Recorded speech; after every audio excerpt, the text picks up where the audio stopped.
Tinutuloy ko po yung ating series on the spiritual gifts, and particularly, last time I was personally, I don't know about you, pero ako, the Lord has used that to be a blessing to me about the topic of spiritual leadership. So I want to delve more on this topic kasi nga alam ko, the principles we will be studying can be useful in different ways. Di ba? Pwede nating magamit yung mga prinsipyo pag-aaralan natin sa iba't ibang kaparaanan. Now, sabi ni Chuck Swindoll, simply put, a leader is one with influence over others. General definition yan. Totoo naman, di ba? You can be a leader kahit wala kang title. Tapos, you can be a leader sa iyong tahanan, you can be a leader sa iyong mga friends, you can be a leader sa iyong mga kamanggagawa, you can be a leader in church, anywhere that the Lord would use us.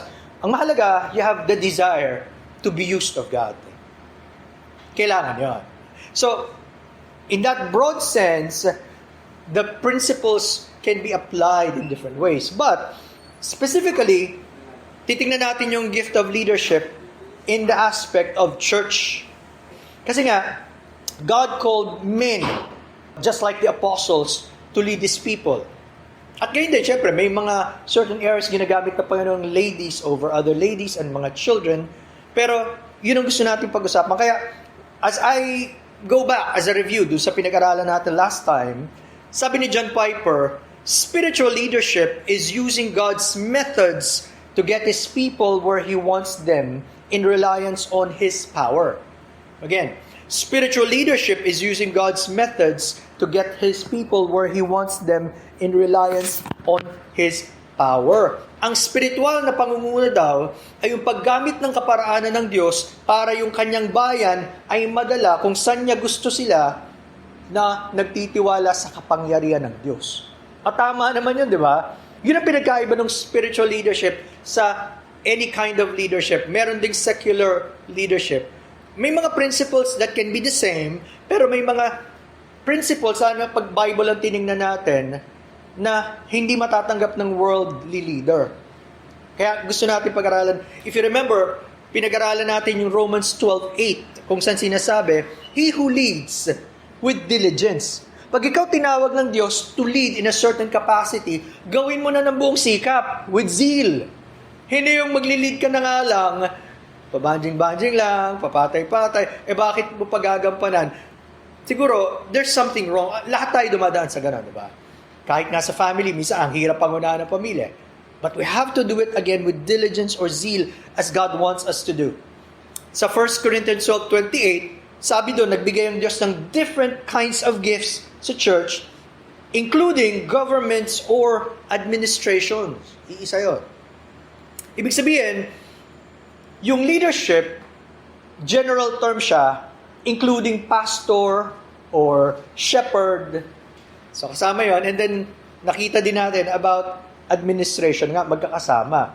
Nakita natin last time that to have the gift of pastor shepherd or to be a leader of people is to lead, assist, protect, and care for others. Kaya people-oriented. Imposible ka maging leader kung ayaw mong pangunahan ng iba at lalo na wala kang malasakit sa iba. If you don't care about other people, it cannot be. So, mangyayari, magiging title lang yan. Di ba, minsan may gano'n, CEO of the company, president, pero never nilang nakausap. They've never talked, they've never seen. Wala siyang effect sa mga tao downwards.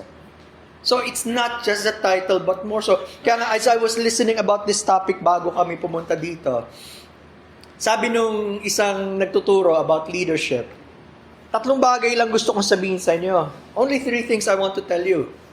Love others, love others, love others. Bakit? Yun talaga yun eh. As God has loved us, we would love God more and then we would love others. Kasi, naalala ko, long time ago, yung previous pastor ko is also an American, sabi niya, people don't care how much you know until they know how much you care. Popular saying actually yan eh. Aanin mo naman at walang pakialam ng mga tao, kahit napakarami mong alam, pero hindi nila maramdaman yung alam mong yon in reality. It doesn't work that way. Magiging puro theological tayo, puro na lang ideas, but without heart matter. On the other hand, pag kinumpare naman natin yung leadership with administration, more task-oriented. Merong mga taong binigyan ng gifts para maging organized, para ayusin ang mga nangyayari, and we thank God for those. Pero pwede sila mag-overlap. Hindi naman ibig sabihin mutually exclusive na pag meron kang gift of leadership sa tao, hindi ka magaling mag-organize, or magaling ka mag-organize, wala kang pakal. No, pwede sila magsama at masarap kapag kaganon. No wonder, ang reminder in 1 Timothy 5:17, bigyan daw ng double honor yung mga elders na nagli-lead effectively, lalo na if they are laboring, I emphasize that, in word and in doctrine. It is a labor. Kinumpara nga nila yung pag-meditate lang, pag-aaral, paghingi sa Diyos ng mensahe. It is like the work of a 8-hour physical laborer. Iyon, katawan yun. Pero iyan, nag-struggle ka, una sa puso mo, sa kasalanan and sin, and then of course, you ask God to help you. It takes time. Kaya malaking responsibilities ng mga teachers of God's Word. You cannot take it lightly. So, again, binanggit natin, leadership can be done in different settings. Iba-ibang paraan yan. Pero pag-aaralan natin for this particular session, ano ba yung mga characteristics ng isang tao na gagamitin ng Diyos to become a spiritual leader, and he or she would excel both in the quality of his direction and the numbers of people who follow him. Hindi lang natin gusto maging spiritual leader, pwede na yan. No, we want to excel in what God wants us to do, and sang direction niya tayo lead, and then the people who are following us. Kaya dinidescribe dito, may dalawang circle. First, inner circle, yung pangloob, and then the outer circle. Parang di ba, ang Panginoong Jesucristo had his followers, pero meron siyang inner circle who are closest to him. Sa atin, yung inner circle na tinatawag, ito daw yung dapat mangyari. It is a must to have these qualities. Ito yung pinaka-absolute bare essentials. Hindi mo na pwedeng bawasan. Ito daw yung mga bagay na dapat lahat meron. All of us should have these things. In fact, I marked this down that all Christians must attain in some degree the characteristics we'll be studying, and when they are attained with high fervor and deep conviction, they very often lead one into strong leadership. Doon nagsisimula. Kapag nasa atin itong mga qualities na ginagawa ng Diyos sa buhay natin on a personal level, tsaka tayo gagamitin ng Diyos in a greater level of effective leadership. Di ba? Sino ba ang pinagkakatiwalaan ng masigit? Di ba yung napagkatiwalaan sa maliit? If we can be faithful in little, we can be faithful in much. But dun pa lang sa maliit, wala na. Lagot na tayo kapag mas malaki na binigay sa atin. Talakayin natin, the inner circle of spiritual leadership. Ano yun? Unang-una, ang desire ng totoong leader is that others will glorify God. Ang ibang mga tao gusto nilang maluwalhati ang Diyos. Bakit? Kasi yun ang totoo sa buhay niya. That's exactly what's happening in his or her life. Kaya remember, yun ang ultimate goal natin, to glorify God. Ay hindi ba dapat sa lahat nagmamanifest yan? Alam niyo yung Matthew 5:14 to 16. Sabi ng Panginoon, Matthew chapter 5 verses 14 to 16, "You are the light of the world. A city set on a hill cannot be hidden, nor do people light a lamp and put it under a basket, but on a stand, and it gives light to all in the house. In the same way, let your light shine before others, so that they may see your good works and give glory to your Father who is in heaven." Lahat ng Kristiyano should become the light of the world, because the Lord Jesus Christ, who is the true light, through the Holy Spirit shown in our hearts, yung pinaliwanag niyang kadiliman natin, tinanggal niyang kadiliman, nagliwanag, tayo ngayon magliliwanag sa iba. And the very reason, hindi para tayo makita, not for our own glory, but for His glory. Pagka daw nakita nila kaiba ang ginawa ng Diyos, they will glorify Him. God is great. Wow. That was a message from God. I see God working in your life, my brother.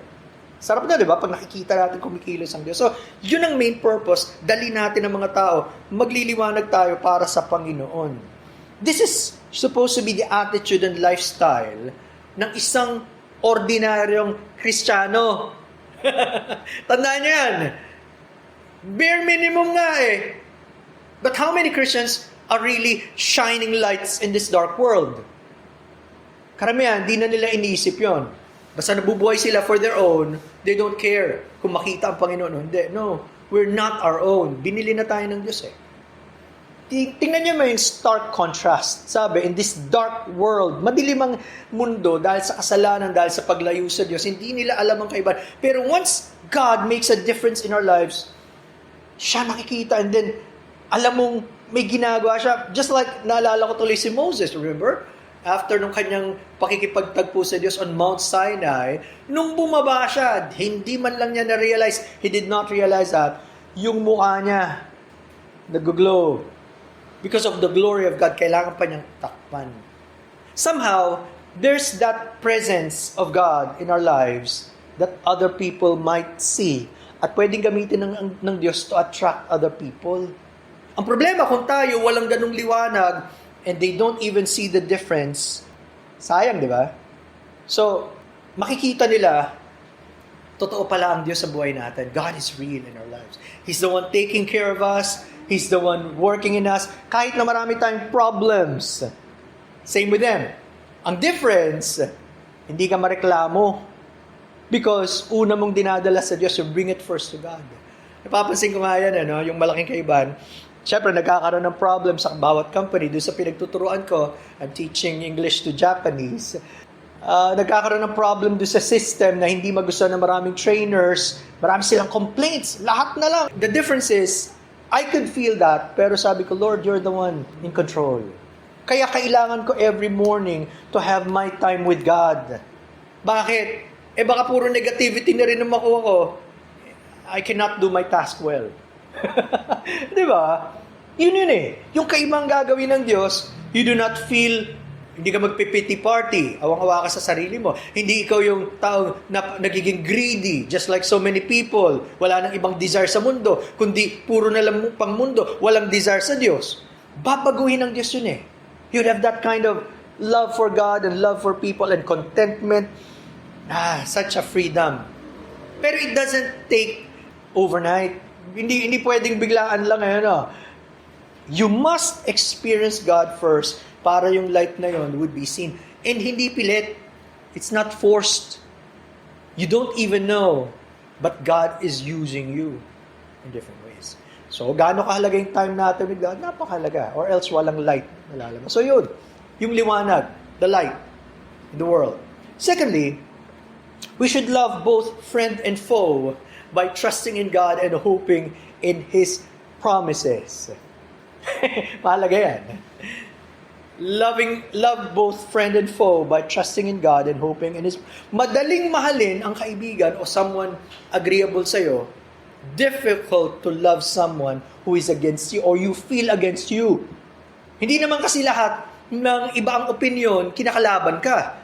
At hindi lahat ng hindi mag-agree sa'yo, pwede naman you can agree to disagree eh. You might just not see it the same way, diba? But at least you're still brothers in Christ. Ganun yan, diba? You have that love galing sa Diyos. But how do we come to grow in that, na hindi lang yung mga malalapit sa atin or friends would be close, but even those first, hindi kayo mag-click at first, but you still pray for them, you still learn to love them, you grow again in God's Word and in your relationship with God. Galatians 5:6. Galatians 5:6, for in Christ Jesus neither circumcision nor uncircumcision counts for anything, but only faith working through love. Yung mga outward things might mean something, pero not as important as what God wants. Sabi dyan, faith working through love. See, habang nag-grow tayo in faith sa Diyos, then we also grow in His love. At yun ang outworking noon. Because we know who God is, we see the goodness of God, our hearts are filled with His love. And then, yung dating mahirap mahalin, diba? If you find someone difficult to love, later, God will change our heart. to love that person more. Maybe even have mercy or pity on that person. Kita nyo, God is the one working. Colossians 1:4 and 5. We heard of your faith in Christ Jesus and of the love that you have for all saints because of the hope laid up for you in heaven. Paano malalaman agad na broadcast yung kanilang pananampalataya at pag-ibig kung hindi halatang halata? Nakarating pa kay Apostle Paul, imagine. Wala namang social media at that time. Na mabilis, isang mo lang post mo, the whole world can see. Wala eh. Pero ramdam na ramdam. Kitang-kita, it has been going on for some time. Tagal na. Ang sabi doon, dahil sa kanilang pag-asa sa Diyos na nakalaan sa kanila sa langit. Friends, pag nawala yung pag-asa natin sa Diyos at sa bagay na makalangit, ang daling bumagsak dito sa mundo, ang daling mag-give up, di ba? Kaya kailangan yun always buhay yung pag-asa natin sa Diyos so that He will be the one to encourage us no matter what. Kana nararanasan natin yan. I'll be reading a quote, sabi dito, trust in God and hope in His promises give us the strength to love others, even our enemies. So, totoo yun, di ba? Kapag lalo kang nagtitiwala sa Diyos at pinangahawakan mo ang kanyang mga pangako, lalo kang magkakaroon ng kalakasan para mahalin ng iba kahit kaaway pa. Of course, ultimate example ang ating Panginoong Jesucristo. Father, forgive them for they know not what they do. And then Stephen followed the example of his master habang binabato siya. Di ba? Stoning to death. Sakit nun. Pero he still prayed, do not lay this on their charge. How can that kind of love exist if it is not the love of God? Wala sa atin yun eh. It's not normal for us. Ibig sabihin, kapag lalo tayong nagkakaroon ng pagkakilala sa Diyos and our hope becomes stronger, we are freed from fears and cares that prevent the exercises of love. Nakakawala tayo dun sa mga traps ng enemies gaya ng pagkatakot, sobrang pag-aalala, kaya hindi mo na magawa yung gusto ng Diyos, lalo na yung mahalin ng iba. Ang laking kagaangan kapag tayo pinalaya ng Panginoon doon sa mga ganong concerns na kadalasan dinadaanan ng maraming tao. Kasi wala tayong kapangyarihan palayain ng sarili natin. But remember, the Lord Jesus Christ promised that if the Son therefore shall make you free, you shall be free indeed. There's only freedom in the Lord Jesus Christ. Naranasan nyo na ba? Kristyano na nga tayo, matagal na tayong Kristyano. Bumabalik pa rin tayo doon sa dati nating ginagawa. Di ba? Even as Christians, we still go back to the past, to the old habits. Nag-i-enslave, pero palayain tayo ng Panginoon. Sarap na, di ba? So, pag hindi tayo nakalaya, remember, lalong gusto nating tayo may control. At pwede nating paikutin ang ibang tao para lang masigurado nating magiging maayos ang kalagayan natin. Imbis na sa Diyos tayo magtiwala. If we don't experience this, we will fall into the trap of manipulating circumstances and exploiting people in order to secure for ourselves a happy future which we are not certain God will provide. How many times palagi natin pinipilit on our own, on our strength? Not by might, not by power, but by my Spirit. I-release tayo ng Panginoon.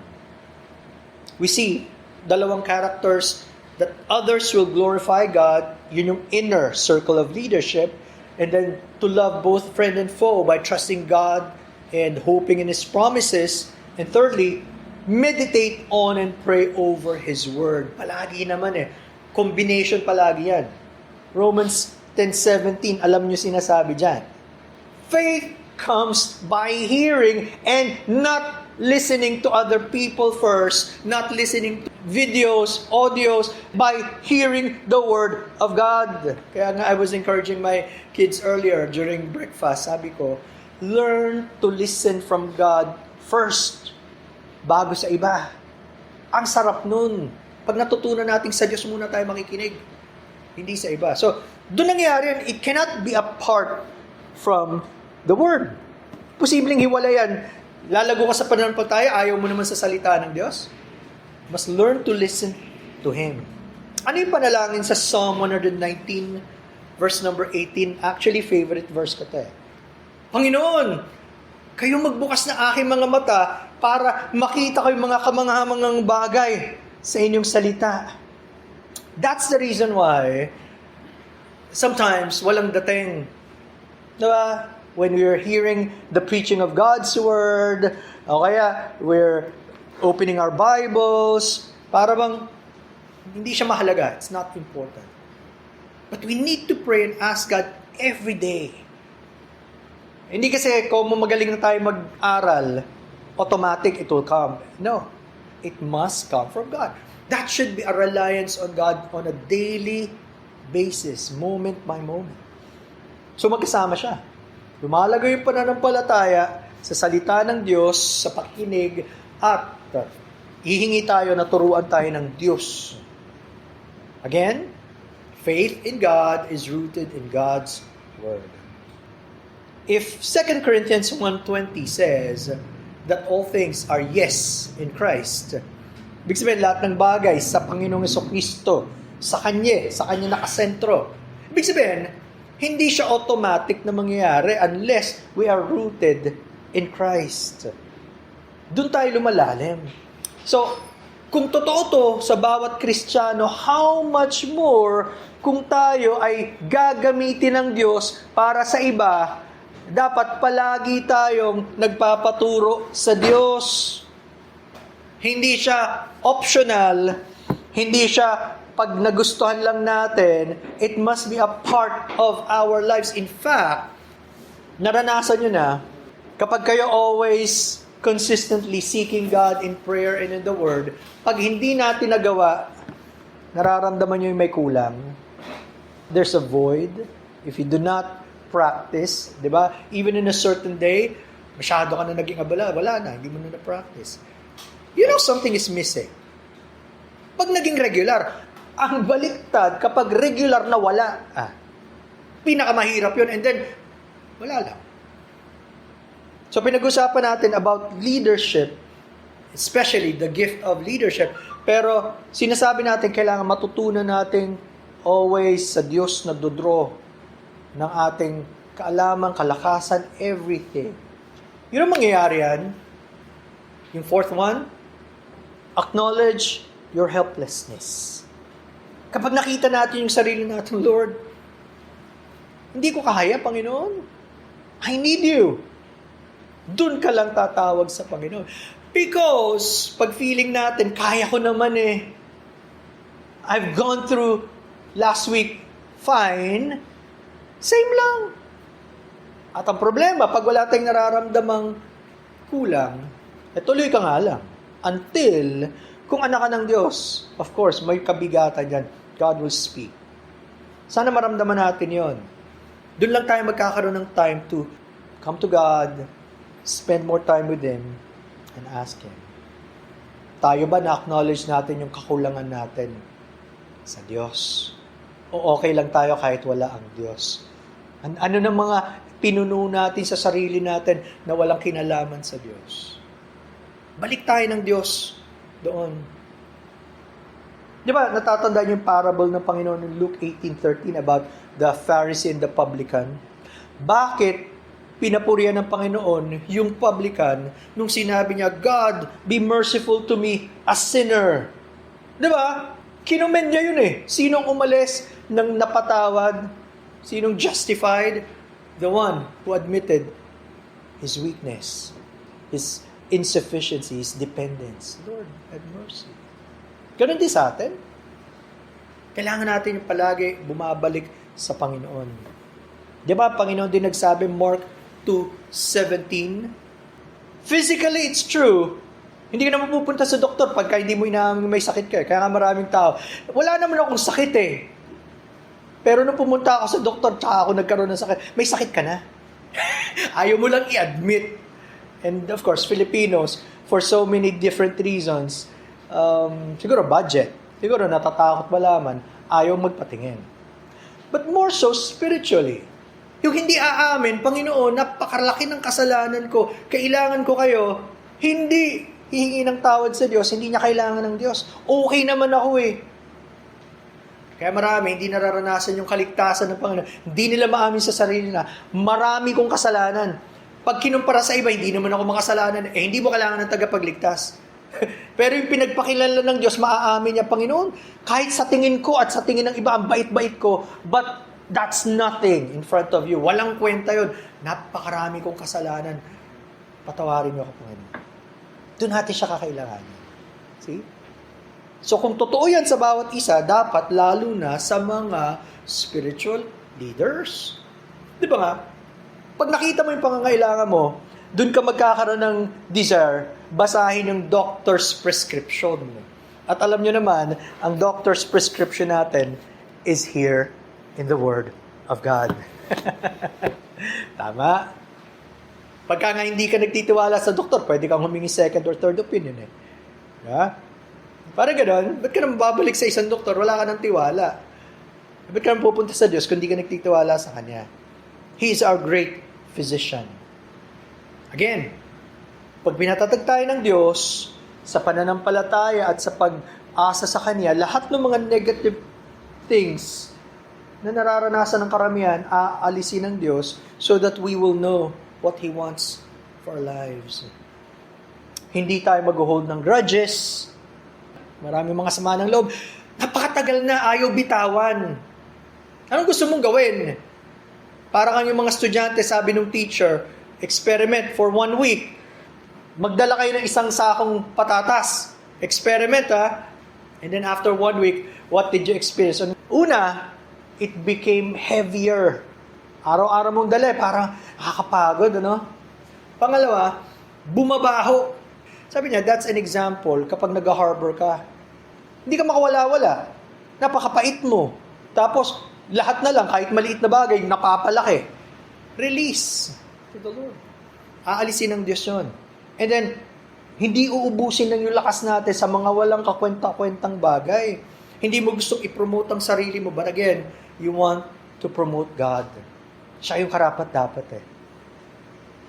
To read a quote, to lead effectively, you must be ahead of your people in Bible study and prayer.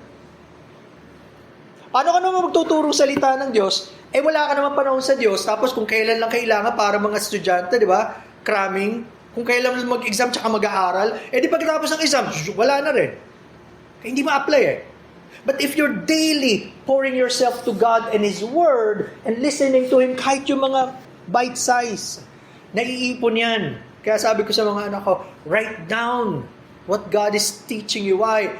Bukas lang, or next day, or the following day, wala na yan. It will disappear. Ganun tayo kadali makalimot. It must be a habit. If we are to be a blessing to others, it must be a real exercise na enjoy natin ng Diyos at ang Kanyang salita. Do not expect to be used of God in a great way kung ikaw walang panahon sa salita ng Diyos. Hindi mo naman kilala ang Diyos eh. Right? We must be ahead. It doesn't mean alam mo na lahat. You don't know everything. Of course, we don't know everything. It doesn't mean that to know everything, but at least you're desiring God more. You're spending time more. Right? You know what that means. So ito yung inner circle na kailangan bawat isa sa atin meron. Ito daw yung mga bagay, sabi nga niya, there will be no successful spiritual leadership without extended seasons of prayer and meditation on the Scriptures. And spiritual leaders ought to rise early in order to meet God before they meet anybody else. Ulitin ko yan, ha? Spiritual leaders ought to rise early in order to meet God before they meet anybody else. Bagong ibang tao, ang Diyos muna. And that should be a constant thing in our lives. Kaya nga maganda, in the past, yung iba nag-journal. Hindi ko na magawang magsulat ngayon.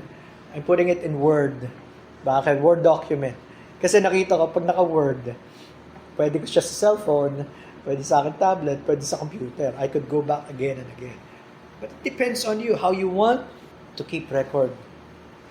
After your time with the Lord, we can encourage ourselves also yung mga good books na ginagamit ng Panginoon. Yung mga spiritual men na ginamit ng Diyos in the past. And then they can still help us. Napakaraming ganon, but we have to know. You want, for example, to develop in prayer? Of course, the only way to do is to pray. Hindi ka naman matututo mag-pray if you don't pray. Just like the disciples said, Lord, teach us to pray. We ask God, help us. And then, we can gain additional insights after we go through the Word. Kunyari, isa sa mga sikat na in the past, ginamit ng Panginoon, E.M. Bounds. Marami siyang books on prayer. Because it became so real for him. Again, so many men who were mightily used by God. Additional lang yon, supplement. Hindi yan ang ating main food. Pero sometimes, ginagamit ng Diyos. Again, kung gusto natin maging great leader of people, we must get away from people to be with God. Huwag muna sa tao. Wala munang ibang gadgets, wala munang ibang time, kundi sa Panginoon. May binabanggit na 2 examples. Kilala niyo si Hudson Taylor. He lived in the past during 1832 hanggang 1905. Si Hudson Taylor, siya yung ginamit ng Diyos to pioneer a work in China. At bago pa mangyari yun, before even that time, he disciplined himself to trust God for all things. Alam niya magiging mahirap. It would be difficult life in China. Nung medical assistant pa lang siya, he would not tell his boss about his salary. Sabi ng boss niya, I'm a forgetful person, makakalimutan ako. Sabi mo sa akin, pag ayaw niya, what he did, of course, sa kanya yun, hindi naman ibig sabihin gawin natin. It's just that he wanted to develop his faith and trust in the Lord. Sabi niya, Lord, help me. Alam niyo na, paubos na yung resources ko. He prayed. You know what? Midnight. Hindi makatulog yung kanyang boss. Could not sleep. Sabi niya, naalala ko bigla hindi kita nasweldohan. I did not give you salary. Pumunta sa kanya. Sabi niya, thank you, Lord. Exactly at the right time.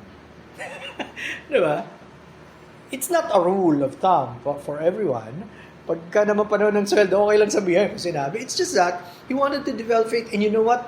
That exactly happened dahil nung nasa China na siya, so many difficulties to go. Lalo na sa isang foreigner, kaya niya. Hindi pa accepted sa China at the time. Pero he lived a very simple life. And he was able to encourage so many people. Alam nyo, kwento ng kanyang anak, kanyang son, and then mga companions niya. Ang one thing na nanonotice nila sa kanya, madaling araw, in the middle of the night, merong someone na, ano lang siya, low profile lang, hindi siya maingay, not noisy, but maralaman nila someone was moving, and then there's a flicker of light. Mag-aano lang siyang konting ilaw lang, enough for him. Siyempre, matchstick yan, maririnig yan Enough for him to see his Bible and enough for him to spend time with God. Kahit gaano siya kapagod, no matter how tired he was. Imagine, he spent usually about 2 to 4 a.m.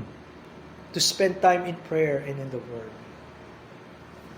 Sinong ginagawa niya pattern? Of course, the Lord Jesus Christ. He woke up early to spend time with God.